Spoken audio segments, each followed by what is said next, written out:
Qui se souvient du vieil étang? En ce temps-là, l'eau était bien plus belle.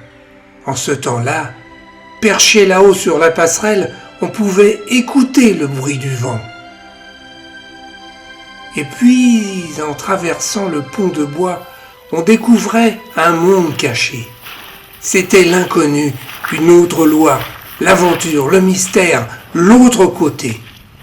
Aujourd'hui, il faut faire le grand tour, piétiner la terre mouillée, écarter herbes et roseaux, et puis il n'y a jamais personne alentour.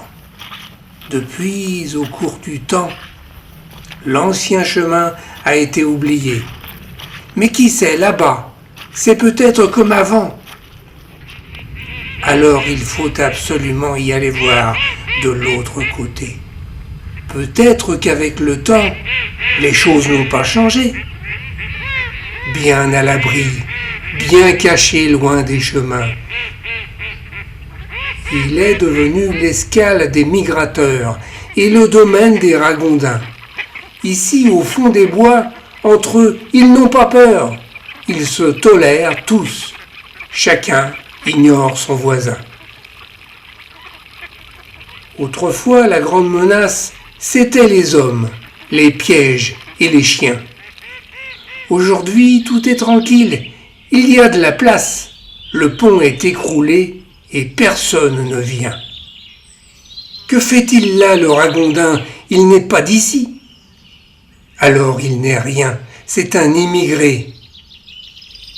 Parmi les survivants, beaucoup sont des nuisibles, des mal-aimés, ceux qui doivent disparaître, ceux que l'on doit achever, ceux qui, ici, n'auraient jamais dû naître.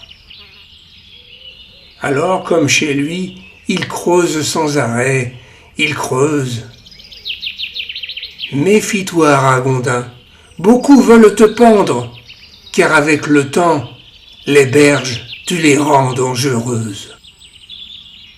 Pour son malheur, il vient de si loin. Même s'il est bien adapté, il restera un étranger. Il porte plusieurs noms pour une plus belle image. On l'appelle parfois castor des marais. Il se nourrit des végétaux et participe au nettoyage. En Amérique du Sud, il ne retournera jamais. En queue d'étang, l'eau reste stagnante et peu profonde. Et quand la pluie se fait rare, les lentilles d'eau prolifèrent. La photosynthèse ne peut plus se faire. Par endroits, un tapis vert recouvre l'onde. Entre la vase et sous les feuilles, la vie s'étouffe, car les amateurs de lentilles d'eau sont bien vite débordés.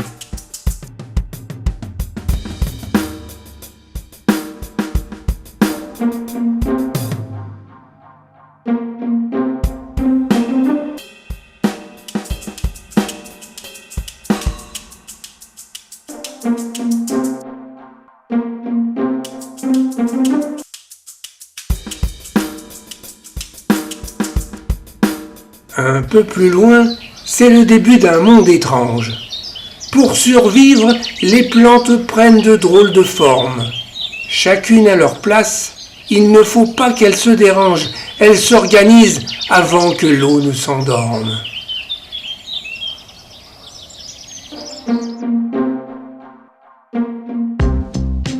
Le poisson-chat, introduit d'Amérique du Nord, est très résistant.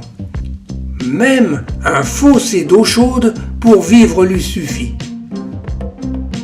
Il aurait dû, c'est sûr, rester là-bas chez lui, loin de nos beaux étangs, loin de ce qui est chez nous. Un individu isolé est toujours en danger. Par contre, en groupe uni, il se protège mieux. Par quel mystère a-t-il appris à tromper les prédateurs? On ne peut se lasser de les observer.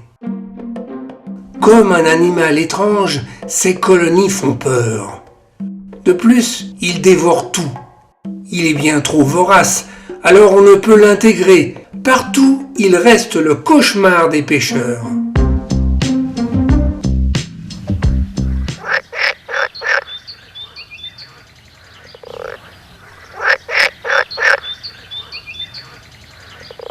près de la rive, c'est une autre chanson dans les eaux peu profondes. Les bandes de têtards brassent l'eau en pleine agitation. Les grenouilles se font rares comme partout dans le monde. Alors, il faut manger, grossir, se transformer, une grande occupation.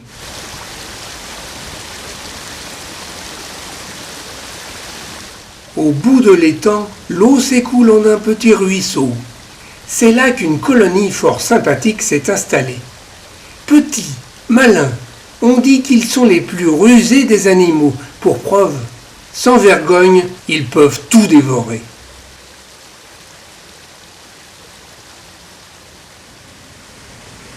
Dans le monde entier, ils sont pourchassés. Le vieil étang pour eux est un refuge pour l'instant. Ils sont chez eux ici, et le temps d'un été, ils ont su trouver les eaux claires. Ils sont intelligents.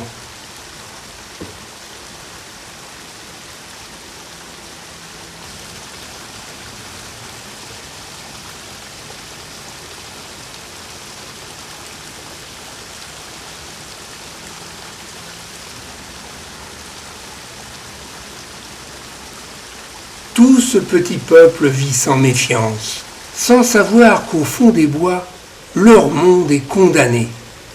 Ils n'en ont pas du tout conscience, mais leurs jours sont comptés.